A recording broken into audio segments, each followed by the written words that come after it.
બેટ દ્વારકામાં તીર્થ પુરોહિત બ્રાહ્મણ અને ટ્રસ્ટીઓ વચ્ચે વિવાદ થયો। યજમાન વૃત્તિ સાથે સંકળાયેલા બ્રાહ્મણો યાત્રિકો સાથે દર્શન માટે જવાનો આપેલો રસ્તો બંધ કરાતા વિવાદ સર્જાયો।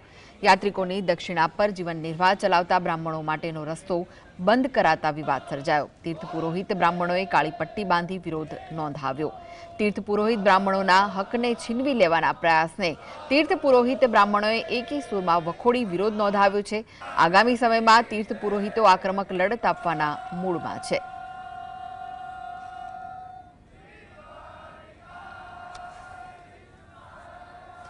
તો તીર્થ પુરોહિત બ્રાહ્મણો રોષે ભરાયા છે અને વિરોધ કરી રહ્યા છે। આગામી સમયમાં તીર્થ પુરોહિતો આક્રમક લડત આપવાના મૂડમાં જોવા મળી રહ્યા છે। તીર્થ પુરોહિત બ્રાહ્મણોના હકને છીનવી લેવાના પ્રયાસને તીર્થ પુરોહિત બ્રાહ્મણો એકી સૂરમાં વખોડી અને પોતાનો વિરોધ દર્શાવ્યો છે।